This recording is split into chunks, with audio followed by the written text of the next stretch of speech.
as a writer, my impulse was to try to spare my characters because I love them. And I had to remind myself frequently that I had a responsibility to the people who had lived things like this in real life to try to reflect it in fiction in a way that captured some of the emotional experience.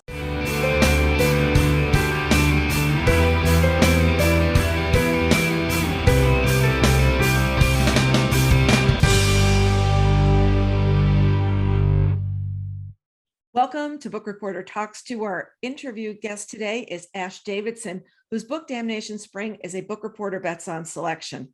I was lucky enough to hear Ash talk about this book at 2 publisher preview events, and I've included in a number of our pre-pub events as well, where we share with readers what we are interested in and excited about.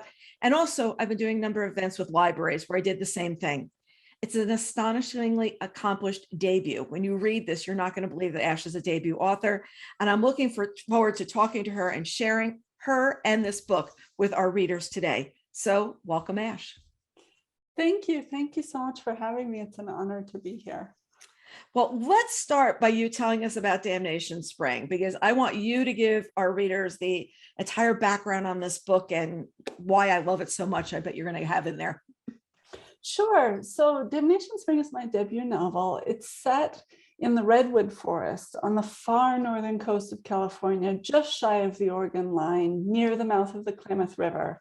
And this is a temperate rainforest. So it's misty and there are creeks and these chest-high ferns. And it's the story of a very tall logger named Rich Gunderson, who's obsessed with a very tall tree, the 24/7 tree. And this is a tree wide enough to drive a car through. It's taller than the Statue of Liberty. And he mortgages everything he has to buy it and about 700 acres of trees around it with the goal of harvesting it. But he doesn't tell his wife, Colleen. Meanwhile, Colleen, who's a homemaker, has sort of fallen into serving as a midwife in her small rural community. And she has this encounter with an old flame who she hasn't seen in many years, who sort of plants the idea in her mind that some of the anomalies that she's witnessed midwifing and maybe even her own miscarriages might be related to herbicides the logging company uses. And this really upsets her on a personal level because she's been desperately trying to have a second child. And it's a suspicion that, as you can probably imagine, becomes pretty corrosive as the novel progresses. You know, it opens up a rift in her marriage, it threatens to ruin the couple financially, and it also exposes all these underlying fault lines running through not just the community, but even Colleen's own family. So it's really a story about what happens to an industry and a geography and a single family, the Gundersons, when a way of life, logging, that sustained them for generations, that it literally begins to erode under their feet. And everything that they're doing becomes to be questioned. Like, are you doing the right thing? You're putting food on the table, you're taking care of your family, but is this environmentally correct? Is this the right thing to be doing? You know, I confess to knowing very little about logging, and the early pages were a bit of an immersive tutorial for me. I was reading very, very slowly. Well, your storytelling is so propulsive and well layered. You're tackling these tough topics, and your tone never gets didactic. Did you have to work to get to this point? Because this could have been written very much like a textbook, and it doesn't read like that at all. Did you find yourself having to say, I'm telling a story instead of just talking about an issue that's going on? That's very kind of you to say. And I think part of why it took me so long to write, you know, I worked on it for almost exactly 10 years, was that I had to teach myself a lot about logging to be able to write it. I didn't know much going in either. And I don't know that I ever really knew enough to be didactic in my tone, but I will say that I spent a lot of time trying to learn this very specific vernacular and language that's particular to the industry. And I was fascinated by it. And I got a little carried away with it the more I learned. So many thanks to the early readers of the book and to my agent and my brilliant editor, Kathy Belden, who were very good about saying, yes, I know you know all these terms, but you need to prune some of that back. It doesn't all need to be written in that vernacular because it's alienating when you're first learning it. Yeah. So I was definitely guilty of overuse. But you also did make me want to travel back to the redwoods of California. I mean, I do want to go back now and just kind of worship these trees in a different way after reading what you've talked about with them. And just knowing I mean, you talk at one point in another interview about, we then see redwood at Home Depot, like we see these someplace else, and we have a need for this. But at what point does need overtake what the supply is actually happening and what's actually there? And I think that that's a very poignant point for us to be thinking about right now. Yeah, I mean, that's one of my great hopes for the book, that if you're able to visit the redwoods, that you might consider it and see these trees for yourself, because standing, it's, you know, I tried very hard to describe what they look like and what it feels like to be so small standing next to such a giant tree, but it's really hard to replicate in any artistic medium. And there's an epigraph at the beginning of the book from Travels with Charlie by John Steinbeck that says, they are not like any trees we know. And I do think that is the best way to describe them. That quote comes from a longer passage where Steinbeck begins by saying that no one has ever successfully painted or photographed a redwood tree because it's almost larger than a human being can really conceive. Wow. And this book takes place in the 70s. I think we need to be clear about that as well. This is not modern day. So there are things that we're talking about in here that we know a lot more about now than we knew then. You grew up in a town like the one in the book in California.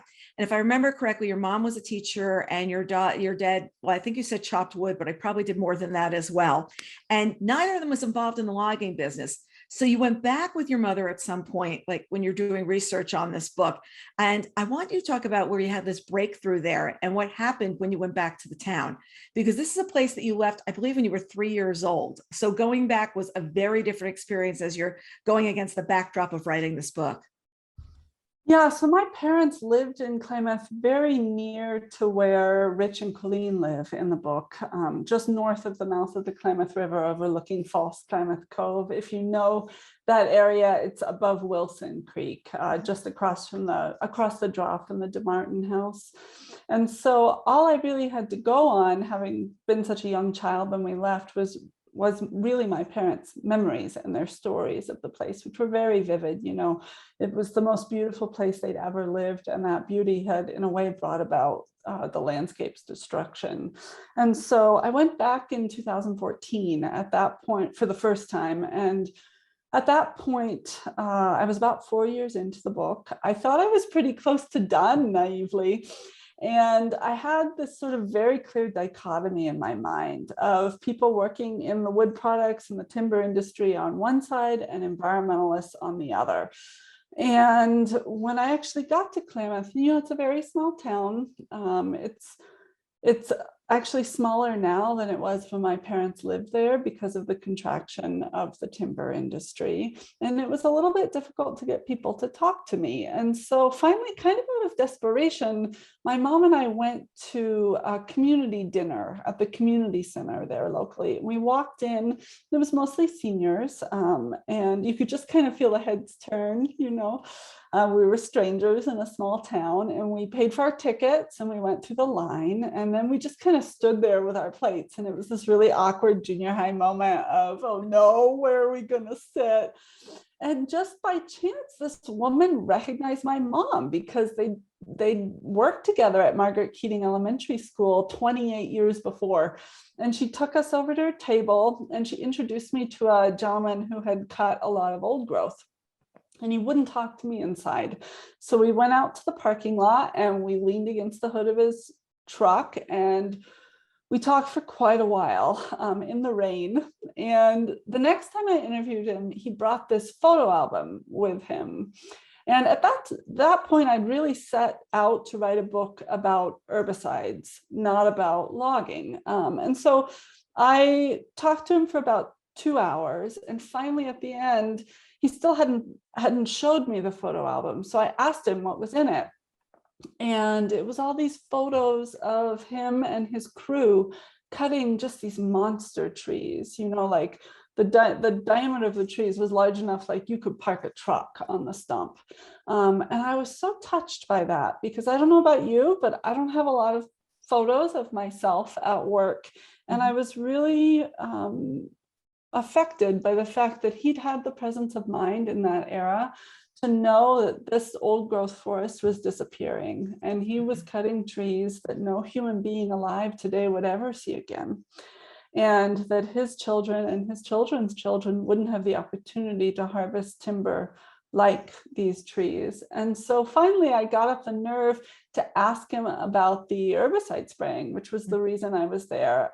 And to my great surprise, he told me he'd been sprayed over while he was working and how it had affected him, his respiratory system, his skin, his eyes, and that just totally disrupted this tidy narrative I constructed in my mind with loggers on one side and environmentalists on the other, because of course, loggers spend a lot of time in the woods, not only working, they recreate there, they hunt, they fish, they camp, they pick berries. And in real life, human beings are a lot more complicated, and shame on me for not realizing that going in. So it took me another 6 years and another research trip after that to really try to, I hope, plumb the depth and the nuance of what it means to be working in an industry that at the same time is impacting a place where you live and maybe impacting the health of the people that you love.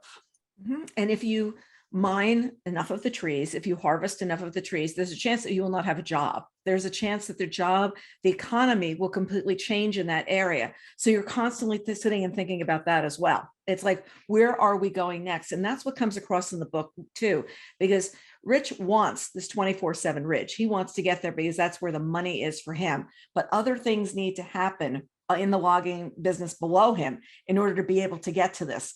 So he doesn't want people to know he owns this because he doesn't want his wife to know. And there are all these secrets that are going on at the same time because he's seeing this like dream up here at the top of what to be able to have. But to do it, the rest of the business has to kind of cooperate with him and get him to that point.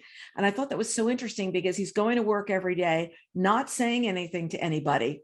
And at the same time, he's trying to realize the road he needs to get to his dream and how he is going to cut the 24/7, like what he's going to do and the money he'll be making. So I found that fascinating because we're just going back and forth. You also have how to fell a tree is drawn so well in this book. I mean, those details were definitely there. And did you ever go and watch this happen or on one of your research trips, or was this all from, online research, reading books, etc.? I never saw an old growth redwood tree fall. I walked quite a bit through clear cuts in sort of various stages of regeneration. I watched a lot of YouTube videos and I read memoirs and personal accounts, and I talked to men who've done this sort of work. And my dad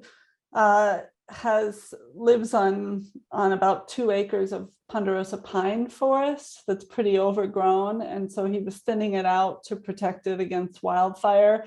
And definitely, I'm usually more comfortable being in the role limbing a tree, but he had a little chainsaw for me, and he made sure that I got my practice falling trees, much smaller than the trees in the book. But I think even that experience made me think about just what sort of a marvel and a feat of ingenuity, even if it's destructive ingenuity, it takes to be able to fall a tree that size. I really do think that beyond just a skill, it's an art. And the idea that a human being so small can bring a tree that size down is kind of astounding.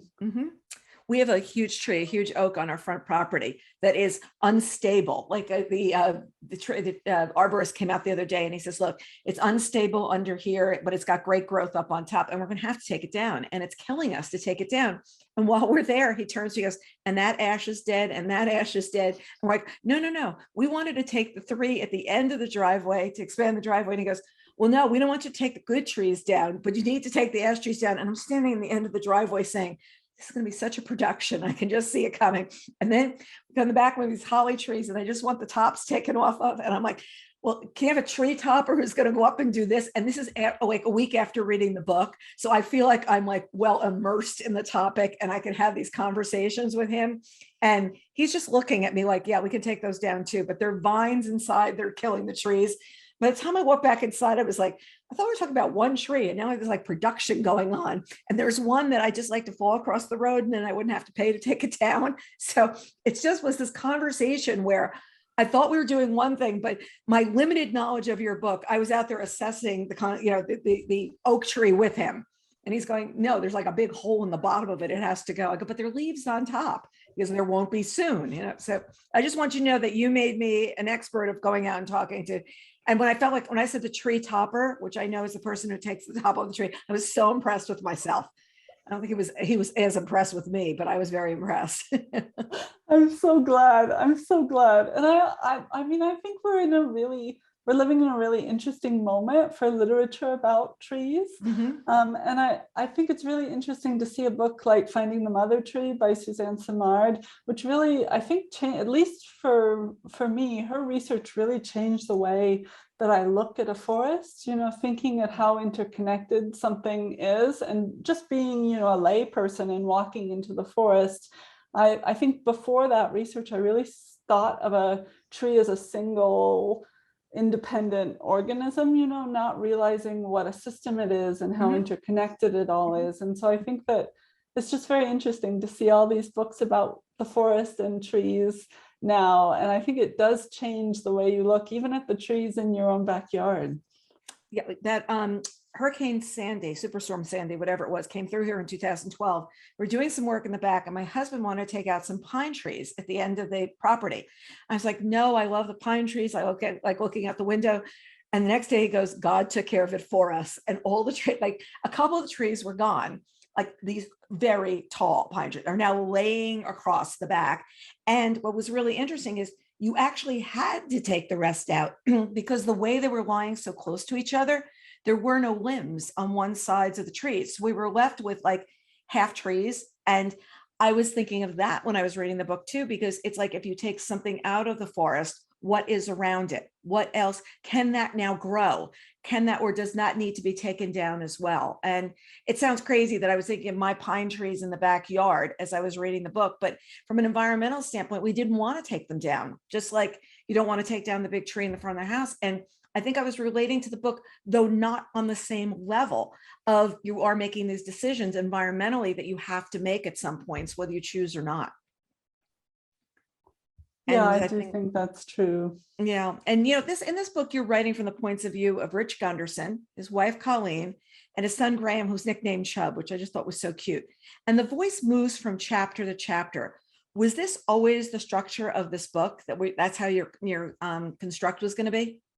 No, I actually started out with only Rich's voice. It was a first person novel, in Rich's voice for probably the first 2 years or so.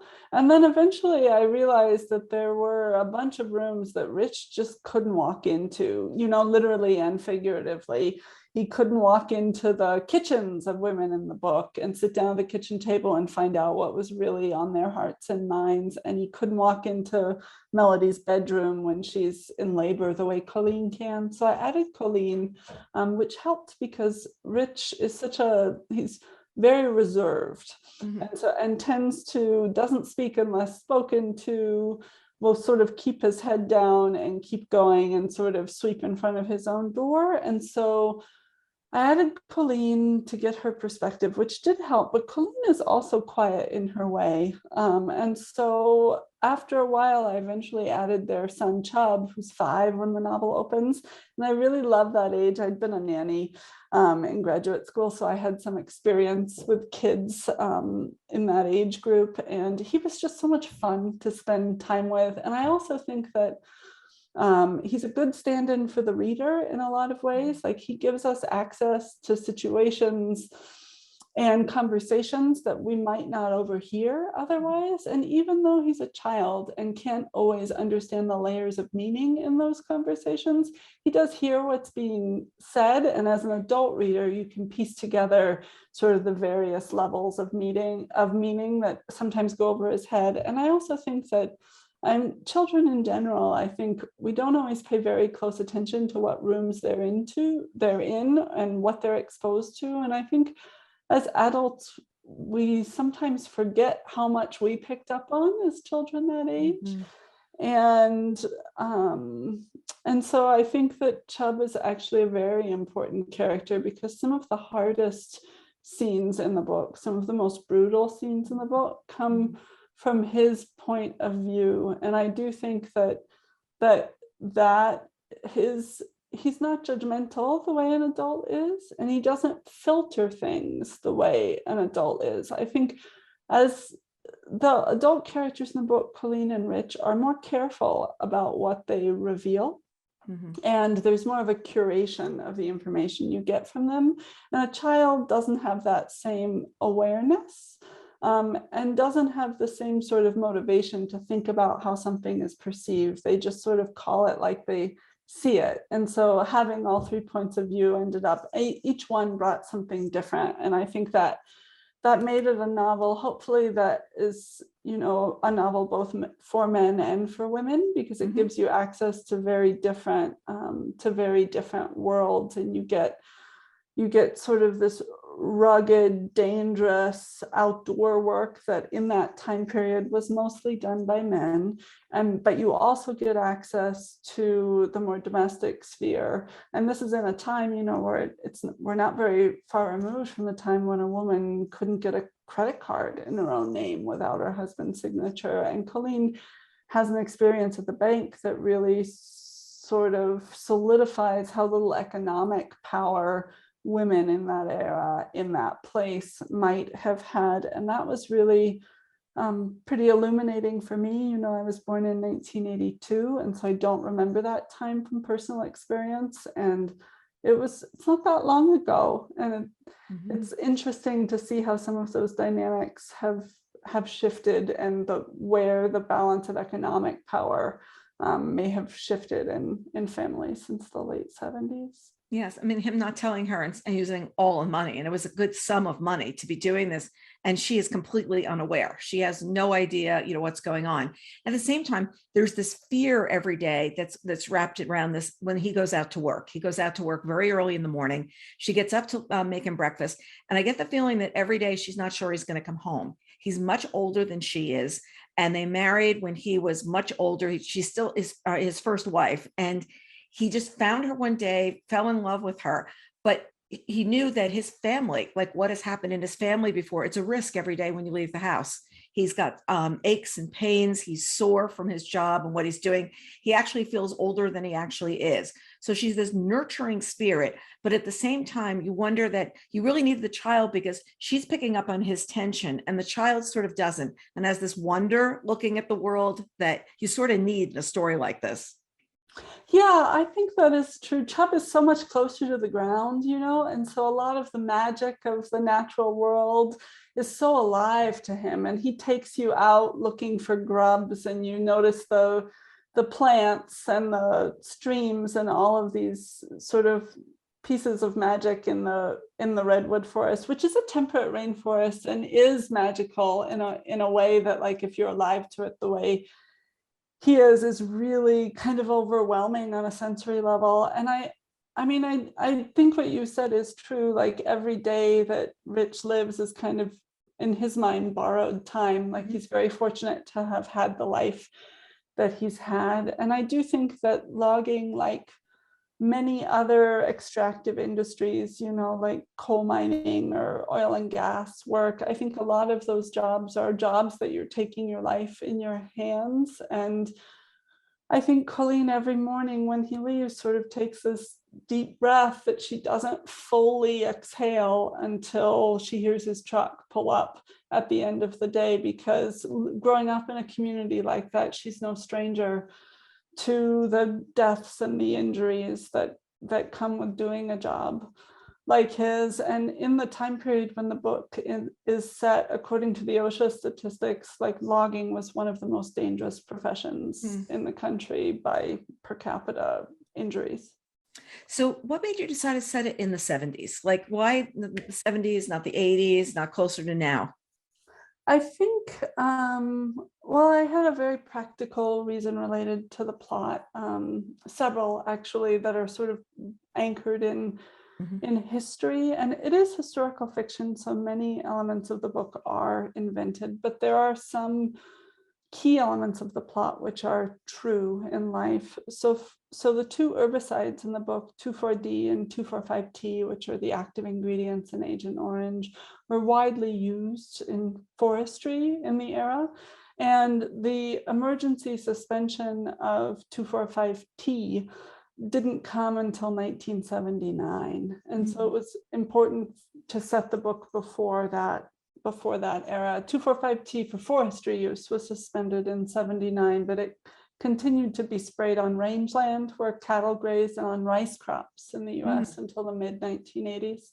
And one interesting fact I learned from researching the book was that 2,4-D was actually sprayed on the National Mall in Washington, DC to control dandelions until the National Park Service banned it in 1980. And 2,4-D is still on the market today. It's in hundreds of products. If you go to Walmart to the lawn care aisle and turn the bottles over and look for ingredients, you might well see it. So that timeline was one reason that I said it in the late 70s. And another reason was a key element of the plot has to do with a proposed expansion of Redwood National Park. And there's a key date that happens in 1978. And so when I originally started the book, I started it in the early 80s because many of my parents' stories, my parents moved there in the mid 70s, and the early 80s was when I thought I had the most source material from them. And then I got a few years in and realized, I don't think I want to change history in order to fit the events of the book. So I moved the timeline back, which was kind of fun because having not lived in that area, I don't have memories of what was around. So everything from the cost of a payphone to the make and models of cars was an exercise in research. And one of the hardest things to let go of was a dear writer friend of mine who's about 10 years my senior pointed out that there were no scratch and sniff markers in 1977. So and of course she's right. And so I had to let go of those. And it was a real exercise. And, I hadn't written historical fiction before. So it was, I don't know how you would have done it before the internet, just the task of researching something very simple, like figuring out how much a package of diapers cost in a specific region of the country in 1977 was really challenging. And actually that kind of information was a lot harder to find than something like the price of clear all heart redwood timber, which there are price charts for, and you could fact check pretty easily. So I ended up relying a lot on newspapers of the era and of the region on their ad sections. Like that's how I figured out how much a pair of jeans cost in 1979, because Bistrons had a sale on them and they were $12.99. And I was like, okay, I know that's accurate. I'm going to take that.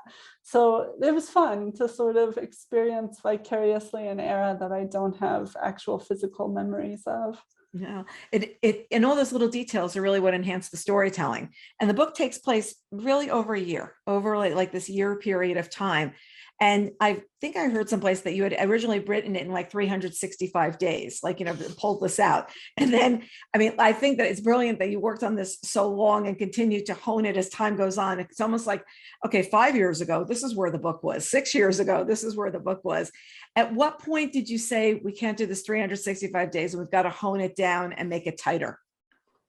I think I was probably about 6 years in that if you had left me to my own devices, this book would be 1,600 pages long, and I would have no problem with that. I think that readers wouldn't love that, but as a writer, I was interested in all of those details, so much so that there are about somewhere between 90 and 100 days that remain in the book. And not only did I write every day, but some of those days I wrote from multiple points of view. You know, I wrote Rich's take on the day, and then Colleen's take on the day, and Chubb's take on the day. And even though that's an extremely inefficient way to go about writing a novel, it was really useful for me in terms of character development, because often what would happen is I get very far into a day, and then I'd realize that for the plot to move forward, I needed a character to have a particular insight or notice something very small that would prove to be important later, except I would realize I'm in the wrong point of view. Like, Rich would not notice whether or not this woman was wearing mascara. That's something only Colleen would notice. So then you had to rewind, start the day all over again, and think about it from Colleen's perspective. But a different person's experience of a day is also different. So the chapter wouldn't go the same way. And so it ended up being kind of a sprawling exercise, but I do think it helped deepen the characterization. Mm-hmm. So short answer, about 6 years in, I realized, oh, this is too much. This is not going to work. But I also think that it did give it that 360 dimension, because even when the one person is saying it, you feel the whole room. You feel everything around them. So you've done such a really good job of setting the tone from that person's point of view, but you can feel the rest around them. I don't know if I'm saying that exactly the right way, but I feel like they understood the whole situation, because the way it was written before, it had so much detail that you could pull from to make it more robust. I hope so. I think, like, as a writer, it helped me with, like, I got to know the spaces that they were in, both indoor and outdoor, very well in my imagination, you know, so I knew where the lamp was, I knew where the can opener was. And so when I changed point of views later, it was very easy to know what was down that hallway, because I'd already been in that room with someone else looking around, even though it isn't on the page. Yeah, so Colleen's a midwife, and she's seeing the results of the herbicides on women who are pregnant in the community. And she thinks it's really affecting her too. She's had miscarriages, she has a stillborn, she desperately wants to have another child. There's a lot of emotion there. Did you talk to a lot of midwives as well as part of your research? I didn't actually interview any midwives. My sister had a baby during the time I was writing the book, and a couple of friends did. So I talked to them. I watched a lot of YouTube videos. I read a number of memoirs and nonfiction books about surviving miscarriage. And I definitely did I'm very grateful to the many people who've made their birth videos available online. I'm not a very brave person. And so I definitely had a number of experiences where I started out, you know, at the desk watching the video, and then I realized I need to sit on the floor if I'm going to continue watching this, and then I need to lie on the floor, and then I need to cover both of my eyes and just look out through a slit between my fingers, because I think it takes a real physical and emotional sort of strength and groundedness to be a midwife, like being a source of calm in an experience that's so physically and emotionally demanding is quite exceptional. And I think that the bond that women have with the person who helps bring their baby into the world is really profound, and the level of trust that you have to have in that person and their expertise is really fascinating. And I also, something I was most interested in was that a midwife is a person also, right? So they have a whole world that's going on in their mind, and a woman in labor can't see any of that. They are focused on the task ahead of them. And so the sort of psychic duality that Colleen has, where she has to be present in the moment for these women, and at the same time she has her own emotional baggage and her own sort of wishes and desires and hopes that are with her also, and she has to compartmentalize that when she's in those rooms. And I think it's particularly hard for her because she so desperately wants another child of her own, and that longing for another child is almost like a type of radioactive dye, it throws so many things into relief, where everywhere she goes, she notices women with young children and women who are pregnant, and her own sister has 6 children. And each of those children correlates in Colleen's mind to a child that she wanted and lost. And so how she sort of manages that emotional duality, I think, is a pretty key element in the book. Mhm. And also, as these children are being born and their birth defects and there are things that are going on, her mind is racing because this woman is delivering the child, and how is she going to tell her what has happened with this child? And she's in her head playing why she thinks this happened, herbicides, what's going on, what's happening. But you've got this woman who's just in throws this emotional experience. How do you relate to her and tell her your child has these issues? I can see it right now. I don't think your child's going to live, or if your child lives, there are going to be problems. So the whole thing that's going in her head is, I want a child, but look what's happening here. How can I fix it? All at the same time while she's sitting at that bedside. And she ended up in this role without any medical training. She has no formal training as a midwife. She doesn't accept any money. It's just that she lives in a rural place a long way from a hospital, and word gets around. And so people know that if you're going to have a baby and you're not going to have it at the hospital, like, here's someone in town who could help you. And in her way, even though she has no medical training, she has the benefit of experience and she's good at it. She's a reassuring presence. And I think that it's hard for her to sort of name the thing. And even though she can sense that something is wrong, it actually takes an outside character saying, hey, this isn't right. And something that she's known in her mind all along on some level, but just hasn't dared to piece together, I think because of the possible implications of it. That her family very much relies on this industry, and the idea that it could somehow be indirectly or directly responsible for the suffering that she's witnessing it's the kind of thread that if she tugs on it too hard could unravel her life. Yeah, and the forest communities and the effects of herbicides is something they're in contrast to each other. We need this to be able to get in and clear quicker and to be able to take trees out more quickly. But you're balancing it back with, wait a second, what are we doing to people? And at one point, she is so concerned because she runs into this old friend, and her old friend is saying, I think this is what's going on, which throws her whole life in doubt and question of what's going on. And then he asks her, could you send me samples of your water so I can be testing it? And she's trying to figure out, should I do this? Should I help? Which puts her at another position of, there's a question that there's a secret she's keeping in her marriage while he's keeping the secret of what he's bought. And how are these two secrets going to go and overlap with each other? Am I onto something there?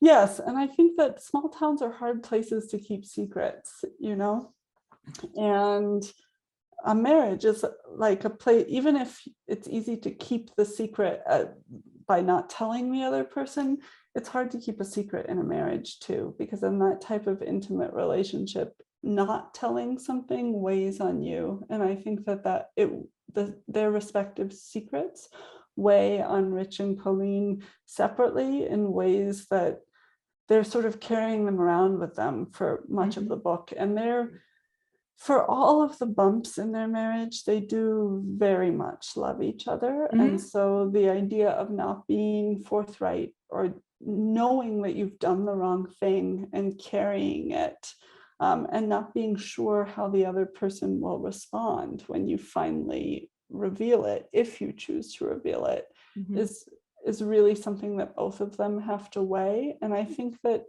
that's just part of being in a marriage, that as well as someone, you're not in the other person's mind, and you may think that you know how they'll respond in a given situation. But I think both Rich and Colleen they walk right up to the edge of this, and they've known each other, about a decade. They have a child together. They both think they know how the other person will respond, but they both hesitate to sort of jump over that edge and actually tell them, because if and when you choose to do that, you're really sort of setting the fate of your relationship in the other person's hands and relinquishing control over it. And that's something that's a decision that both of them have to confront at some point. And I think it's sort of a difficult spot to be in as a reader. It was certainly difficult for me as a writer to know, like, does he tell her? Does he not tell her? What's she gonna do when he tells her? Like, are they gonna make it? What's gonna happen? Are they gonna be able to continue their life here? Yeah. But even at the beginning of the book, where she's lost the baby, and one of the reasons he feels that she did was she couldn't get to the hospital because the car wouldn't start, and he didn't get home in time. So he buys her a new truck. And that's like totally missing the point of what she was saying there. And he's bought her a new truck, and he thinks that's going to make her happy because now the next time you don't have to worry about the truck not being safe. And she's just like, I'm on such a different level here. Like, I'm thinking something completely different. And at the same time, he's buying this piece of forestry to save his family and, to take care of them. And she would be like, wait, what are we doing? Why did we do that? Because especially, I think we need to say that the money for that was to put an addition on their house when they had a bigger family. So what he is now, by doing this, what she finds out, is taking away the dream of having the bigger family. So these two things are constantly embattling with each other throughout the book. What he thinks he's doing for the family and what she thinks he's doing for the family are sort of at odds with each other, and they have to come to some kind of a union with each other in order for both of them to feel good about where they are in the marriage at this point. Yeah, I think they're both trying to do what they think is best for their family. And I think Rich, because he's so much older, feels this responsibility to make sure that Colleen will be able to take care of herself and her son if he's no longer able to work or if he's not around anymore. And so he's really focused on setting the family up financially. And he's very cognizant of the fact that he's working in an industry that is putting itself out of a job. At the time the book is set, depending who you ask, between 15 and 10% of the original 2 million acres of old growth redwood remain in Northern California, in that whole redwood belt. Today, the number is probably closer to 5%, and much of that is protected in the national and state park system. So he sees like this resource dwindling, and he sees his own job becoming obsolete. And so he sees this opportunity and snatches it to set them up financially. And Colleen, I think, is less concerned about how they'll make it financially. She's really focused on having a larger family. She doesn't want Chubb to be an only child because she has a sister who's very important to her, and that sibling bond has really sustained her as an adult. She lost both her parents young, and Rich just can't identify with that because he also lost his parents young, but he's an only child, so he's used to sort of making a go of it on his own. So they're both working toward the same goal, but they're doing it in completely sort of parallel and different tracks. And I think what's so dangerous about that is that if either of them gets what they want using sort of sometimes unsavory means, it could very much jeopardize their marriage and destroy this family that they're both working so hard in their ways to protect. Yeah, and it was also a time where women weren't sharing the same way they're sharing now. They weren't working outside the home the same way. They didn't have the same outlets. And also, her community is so small. It's not like she knows somebody in another town that she could go share her secrets with. Everybody's there. Everybody knows, they're in and out of each other's lives like a lot in this book. And I think that that's a big part of what's going on as well. And then we've got the clash between the loggers and the environmentalists. And you work now for a conservation group. What was it like writing those pages, given what you do now all day long? I work for a conservation organization that works in the American Southwest and not on issues of redwood logging. But what was interesting to me was how much of the concerns of people who work in extractive industry translate across industries. So there's a scene in the book at a public hearing about 2 harvest plans for redwood parcels, and many of the lines in that scene come verbatim from public hearings and meetings I've attended on completely different issues, from national monument expansion to uranium mining and milling. Because I think when it comes down to it, people who work in extractive industry are no different from anybody else. You know, they're going to work in the morning, they're taking home a paycheck, they're providing for their families, they're sending their kids to school, they're buying them new shoes when their shoes don't fit. And there's a fundamental pride in work and dignity in work. And I think it was important to me to try to write a book that is an environmental book. It's about an environmental issue, it's about a conservation issue, but it tries very hard not to take sides and to recognize the shared humanity of people who might not vote the way you do. And I think that, you know, I work in conservation, like you say. I'm absolutely the definition of what Rich would call a tree hugger. And I think that in this sort of era of division and polarization in our country, it's really important not to lose sight of the shared humanity of people, no matter what side you're on. Because at the end of the day, everyone wants their kids to have clean air and clean water to drink, and people are trying to take care of their families and keep them safe the best way they know how. And I think in my writing and in my work, I try to come from a place of shared humanity, even when we're on different sides of an issue of environmental regulation. So I do think it was really helpful to have a background in conservation and to be sort of swimming in that water every day. And it also gave me a chance to like hear directly from people who are on the opposite side. Yeah. And yes, we don't want to be taking down the trees, but that's how we're going to put food on the table. Yes, we understand that the herbicide's going there, but it will make the process so much quicker and save so much money. And there are different sides to every issue. And it's, if something's not going to work the way we need it to, well, what can we do? And and I think that that's what you do so much is it's not you're right, you're wrong in this book. It's we have an issue and we need to look at it. And it's this 360 point of view of what's going on. Because, okay, if the water is not good, then what are we going to do? If these people aren't going to drink it, if we're not going to spray, what are we going to do instead? And it's not just going out and I think at one point there are bones on the property that make everything stop, because it's like, who's there and where did that come from? And then all of a sudden you're sitting there like, well, wait a second though, but these people do this job every day. And then where does the wood go from there? And it is a big decision. There are a lot of decisions about what's going on. So yeah, I think it's easy to look at the falling of an old growth redwood tree from your couch in Los Angeles or New York City and see it as a moral issue, that it's wrong to cut a tree that's so magnificent. But I also think that there's, you know, the needs of the planet and the needs of the market are often at odds.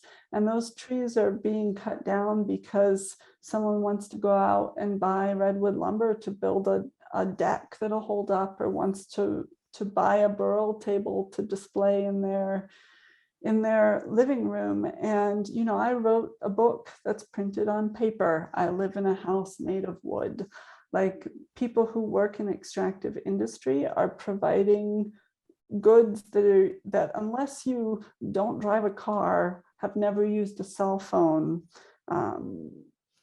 the odds are that like you're benefiting from the fruits of their labor. And so I think that we have this tendency as a society sometimes to blame people who work in extractive industry, as if they're making a choice to do something that's somehow wrong and they somehow deserve any, you know, health issues that might come along with that. And I don't think that's fair at all. Like, I think that it's that they're doing a job just like anybody else's, and there's a demand for the product that they're producing, and we all have a shared responsibility in the reality of the market.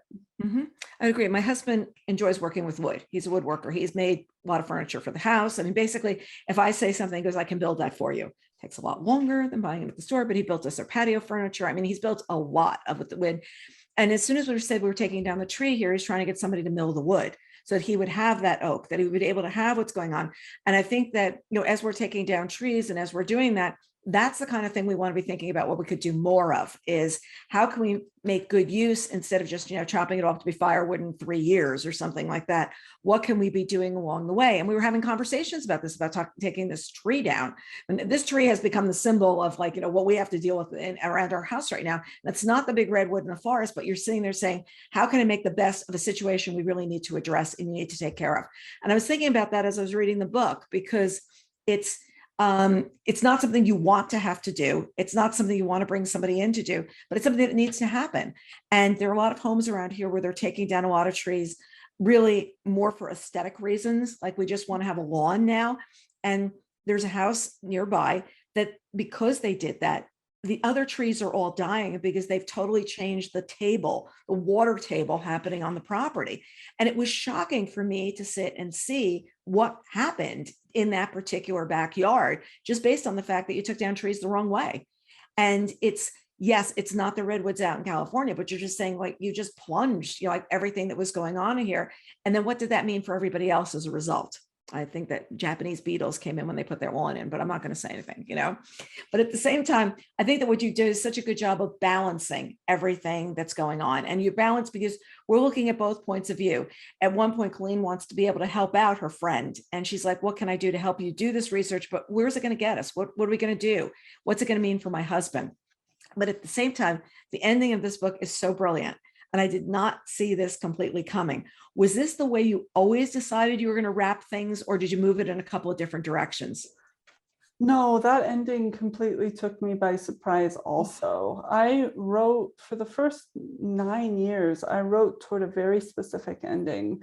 And I'm fortunate that I have a brilliant editor, Kathy Belden at Scribner, and the publisher at Scribner, Nan Graham. When they acquired the book, were very clear with me that they thought that the ending wasn't right, which panicked me because that was sort of like the light at the end of the tunnel that I'd been writing to all this time, and I was really attached to it.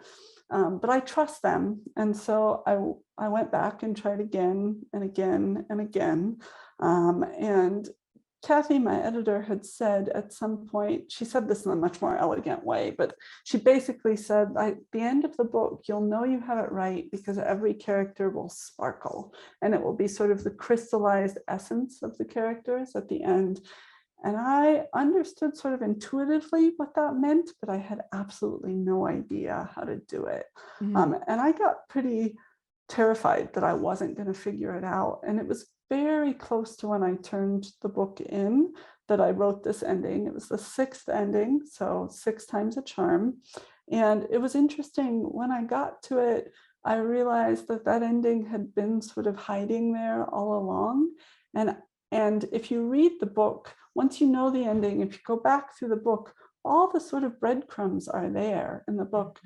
But it took me a long time to realize they were there. And I'm very confident it's the right ending, because when I got to it, everything sort of clicked into place. It was like a puzzle that was missing one piece, and I kept turning the piece the wrong way. And then finally I got it oriented right and pressed it in and it fit. And all of a sudden the whole thing just sort of snapped together. And I didn't have to, there were no narrative threads that I had to pull taut. I didn't have to add any foreshadowing. I changed nothing before that ending, and everything else fit. And so it was just like, I'm slow to realize things, I guess, but I was really, really grateful to Kathy and to Nan for letting me know that, like, keep looking, you don't have the right one yet. And they're also not directing you on what to do. They're just going, just keep seeking it. It's going to come. As soon as you wrote it, did you say, I've got it? Did you know you had it? I wish they had said, here's your ending, now just write it. It was very like, they were helpful in the sense of, like, Kathy, I didn't show her all the endings, but I can't remember if I showed her 1 or 2 of the endings before this one, and she was good at saying, nope, that's not it. And so, like, once I got it, everything just sort of fit.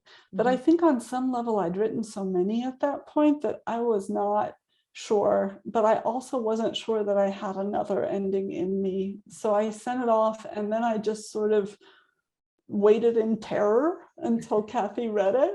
And then she read it and she said that she thought it was the right one. And to be totally honest, I wasn't at that point. I think I was so exhausted from it. I wasn't sure. And also it's an ending that, like, I've spent 10 years with these characters. I know this is going to make me sound like a crazy person, but I really do love them. And so it was an ending that I struggled with. And to be honest, like, I can't think about it too much even now. But I absolutely trust Kathy's judgment, and with the benefit of time, I am confident that's the right ending. I'm kind of it takes me a long time to sort of puzzle things out, which is why it took me 10 years to write a book. And so I think finally now, a full year after I turned that ending in, I'm very sure that that's where that book is supposed to end. That's where it's supposed to be. We were at Iowa. We were at the Iowa Writers Workshop. At what point of the book were you there? At the very beginning? Were you in Iowa? Yeah, I started the book about a month before I moved to Iowa City to attend the Writers Workshop, but I never workshopped that novel or showed it to anyone in the program. I had this note on the inside of my apartment door on North Johnson Street in Iowa City that said, "Don't talk to anyone about your novel until you finish it." And so it was right at eye level. So I looked at it every day when I walked out of the apartment. And I spoke to a few writer friends there about it, but beyond that, I didn't share it. And it was several years out of Iowa before I finally got to the point where I just didn't know if I could work on it much more on my own. So I queried my now agent, Chris Paris Lamb, who I'd met at Iowa a few years prior. I'd saved the original email from him so that he could tell I wasn't a lunatic when I replied to it, like, several years later. And he really helped me a lot. We worked on it with his guidance for about 2 years before it went out on submission.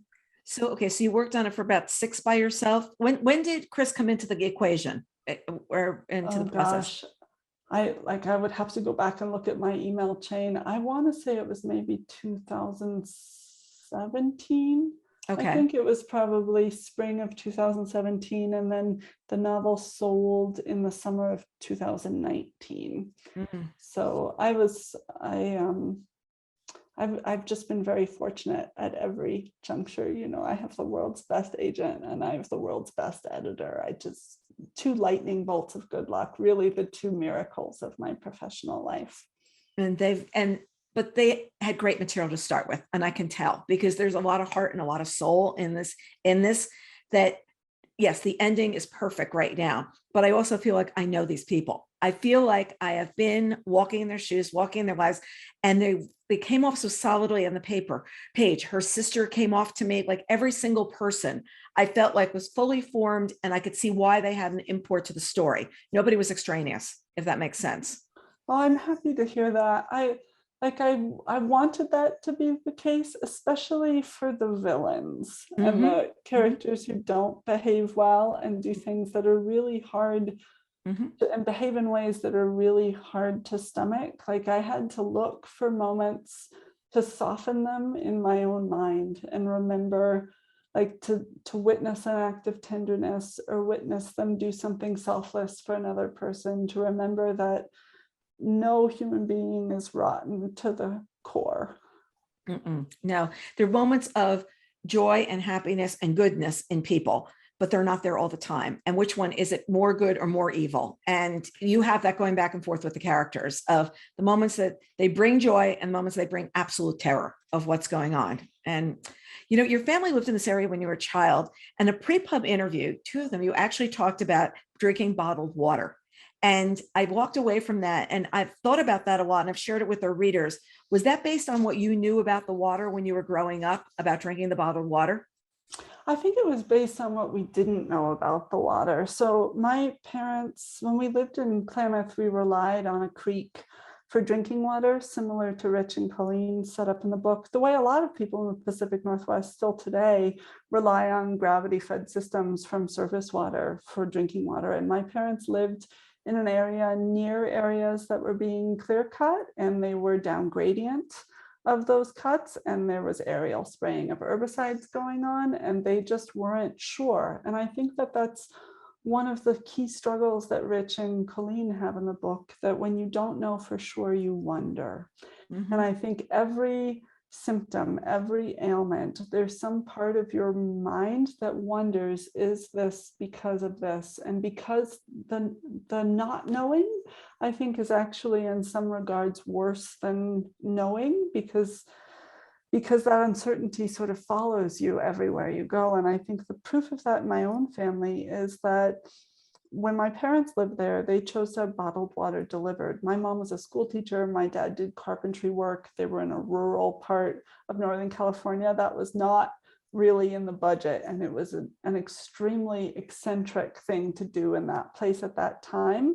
But they had a young baby and they didn't want to risk it. They still, used the water in the garden. They showered in it. They cooked with it sometimes. And so, but they didn't drink it. And that habit has followed my entire family through all our lives. Still today, 35 years later, not one of us drinks from the tap. And I have been asked I've been asked about that many times in life, for many years, I was a bike commuter, and I hauled my drinking water on my bicycle, and I lived in a 6th-floor walk-up in Paris, France, and I carried my drinking water up those 6 flights of stairs, because that doubt, once it's in you, like, I still think about it today every time I turn on the tap.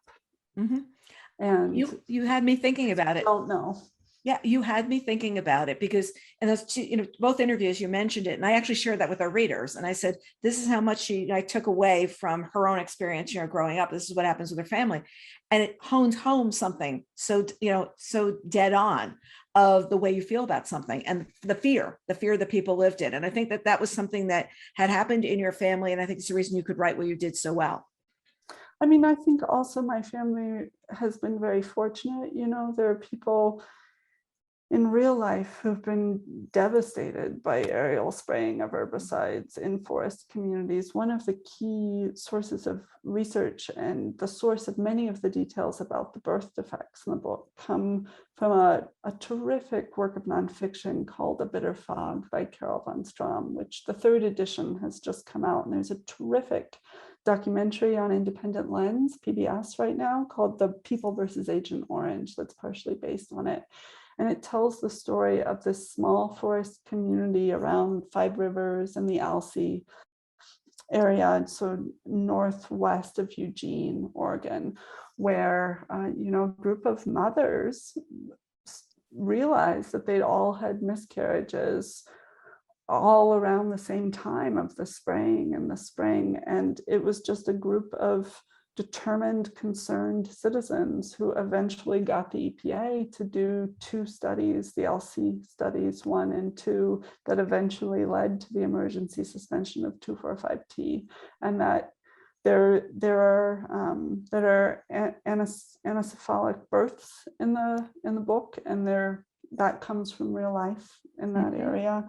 And many of the people in that community suffered miscarriages, suffered horrendous forms of cancer. And so in the scheme of things, my family escaped unscathed, but there are many families who didn't, and who continue to be sprayed, not with the herbicides in the book, but with other herbicides whose effects are potentially concerning throughout the Pacific Northwest. And I think that was something that was really surprising about researching the book. I figured that this sort of practice, spraying from planes or helicopters when there's this concern about drift and people relying on surface water, surely that couldn't happen today. Well, that is still happening today. And I think that as a writer, my impulse was to try to spare my characters because I love them. And I had to remind myself frequently that I had a responsibility to the people who had lived things like this in real life, to try to reflect it in fiction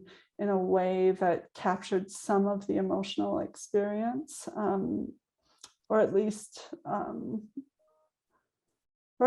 didn't gloss over the very real and human suffering that people had endured. And so like almost everything in the book, there's a correlate for it in real life. And the true history in A Bitter Fog is, if you're interested at all in the issue, I'd highly recommend it.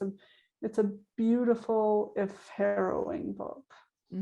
If I remember correctly, I was looking on your website, you had links to a couple of books on that page, and you also have links to a couple of videos for people to watch, different things. And I think I highly recommend that once you finish the book, do it after you finish the book, go out and watch those, and then you'll be able to get a different perspective, because I was out there this morning and it was giving me so much of a deeper knowledge of what was going on during those times and what's going on still with the situation today.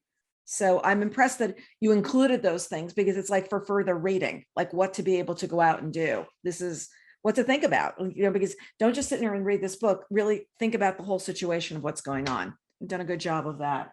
Was the title of this book always Damnation Spring? Yes, right from the beginning. And I was very fortunate. No one ever asked me to change it. So one thing in 10 years didn't change. Mark it down. I mean, really, characters came, the character name stayed the same, but characters came in and out, but the title of the book remained the same. Everybody mark that one down for her, considering how much you changed on the storyline, the plot, moving around. What's very interesting too, many times when people make a number of edits or make a number of changes, it's jumpy. Like, I have to say that the ending doesn't read smoothly. And it's like, oh, we've edited this 8 times, I've rewritten it. And I didn't get the feeling here. I feel like this is the book that you were supposed to write. This is the story was supposed to come together. So know that for 10 years of tricking it down of should it be over 365 days or 70 or what the characters would be, it all ended up, yes, coming together the right way, no matter who helped you along the way to do it. Thank you so much. I wish I could transport you back to 2010 to tell me that. Look, there are a lot of things that we just wish we knew then that it was going to work, because we're making it up as we go. I mean, there's a lot of stuff that you're just, sitting there saying, how's it going to work? This cover is absolutely stunning. Now, tell us, is there a painting behind here, or what's behind here?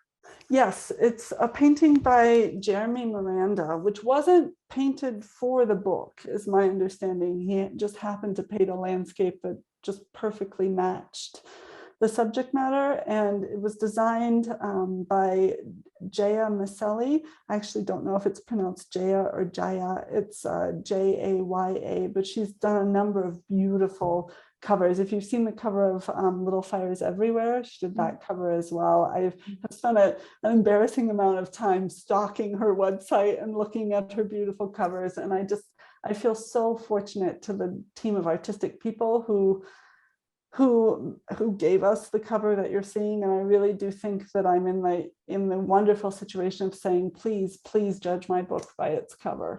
Yeah, exactly. And I would say the book lives up to the cover, everybody. We've got both going on here. I mean, it's terrific, but it just says so much. I remember seeing it both previews, and immediately it jumped out to me on the shelf. And I've got a lot of galleys here, but you looked at this and you're like, oh, this is the one that Ash wrote. This is totally, what she's going to be talking about. There's also something very interesting going on with the audio. There's an ensemble cast with CJ Wilson, Rebecca Willman, Mark Sanderlin, and Candace Thaxton. Was that always part of the plan, that there would be an ensemble cast, or they'd consult you on what they were doing with the audiobook?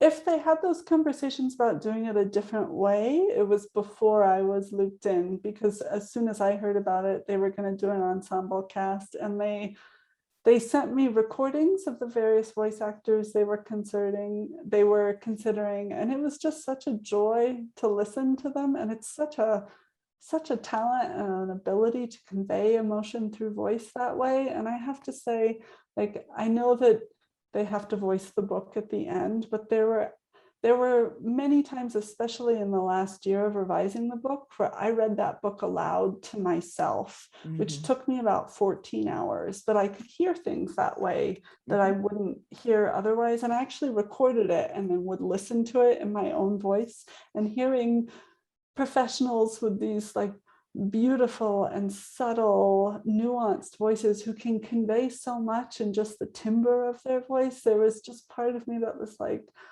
I wish you had been here with me through the whole process, because it was just wild, to see something that for me is two-dimensional on the page, to see someone render it that way. And the whole sound landscape of it is just magical, and the audio production team just did an incredible job, as did the voice actors. Yeah, and it'll give the book. I would love to listen to the audio because I think I have their voices in my head. Like I have their voices, but I love that you went back and read the book aloud to yourself, because so many times the cadence of a sentence will change based on the way you say it. You'll hear repetition of words. I just used that word. I used that word again. I used it here. I already conveyed that. Can I say it better? And I think that when you hear it, it's a completely different thing than the reading experience. It slows you down. It slows you down. We could read quickly. You've got to, when you're doing the audio, it's every word matters when they're sitting and saying it. I read very, very quickly. And there are times that with this book, especially, I slowed down because I didn't know so much that I had to learn. And I didn't feel like it was an exact experience. I just felt like I need to get like in the groove here and pay attention. So yeah, I don't know that it's a great like poolside beach read for that reason. I guess it depends what sort of poolside reader you are, but I do think it requires a little bit more thoughtfulness as you're reading. And I found that I was really slowing down because I was very into not only just the language that you were using, but the situations, and it was something I didn't know, but it was conveyed to me in a way that was not like I felt like I was trying too hard. Sometimes you feel like you're trying too hard. I wasn't trying too hard. I was just paying attention, if that makes a difference. And I think there is you're a my difference. ideal reader. Thank you. Wasn't like I was like, whoa, like I never felt like, okay, here's the example. I never felt like I had to run to the internet to figure out what you were talking about. You had it there on the page. And I guess that's the best compliment that somebody could pass along on a book that's this complicated, because I never felt like, oh, let me go look and see what the trade looks like. Let me go watch them do this. I had it like we're sitting and reading the book. So thank you. That's thanks to my agent and my editor, because probably if you'd left it up to me, I would have just said, let's put a glossary. Let's put a glossary at the back of the book. Let's actually, and let's say if there's an ebook, let's just highlight, and we can have a little video that'll run that will sit there and say, here's where you are right now, and this is what's going on. That's brilliant. I like how you think. I was thinking, it's like, that would be so great if you could just, there was a time where I've been doing this so long. We're celebrating 25 years of the company and the end of this week. Oh my so gosh, congratulations. Like when before it was on AOL. So like dial up. So long time. And there was along the way, there was some iteration of ebooks where you actually would hit on things and little videos would come up and little things would happen. I can't remember what year this was, but it was like these interactive, like CD-ROM kinds of things that were going on.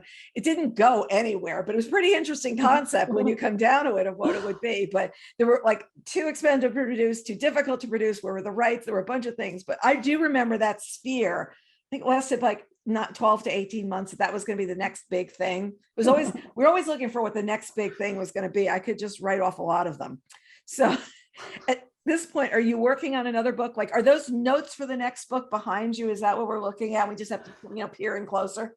No, sadly, these are notes to my coworkers warning them about what's happening on the other side of the office door. So I just have a wall of them on the inside of my office, and I put the one that's applicable, like editing on deadline, knock at your own risk. At home, I am working on a new novel that's set in the world of wildland firefighting. So it is a book that's also spends a lot of time in the forest, but a very different type of forest and a very physical but different profession. My friend's son is actually doing that. He's out, he's young, he's in I think his early 20s, and has been all over the Northwest, fighting fires. And to listen on the nightly news the other night, they were saying there are not enough people. Like the fire is so far ahead of us at this point. And when you realize that we sit down to dinner and we're watching the news and the same fire is burning, that was burning the day before, that was burning 3 nights ago when you were watching. And I don't think like us understanding the size of a redwood, unless you've really stood there, or the way you describe it, you could drive a car through taller than the Statue of Liberty. You don't really understand like where the devastation is with this and what's going on. I have a friend who's a writer whose home was in jeopardy a couple of weeks ago. And he was saying, we've got to do, and I forgot what the term is, that we've got to do this clearing around, and we've got to get, I forget what it's called. You'll probably know. Yeah, they're doing, I live in northern Arizona in the largest contiguous ponderosa pine forest on the continent. And they're doing a very large forest restoration project in the area where they're mechanically thinning the forest because you know, a healthy forest in this area should be, I've forgotten what it is, 10 or 15 trees an acre, and you have hundreds of trees in an acre, and they're just dog hair thickets.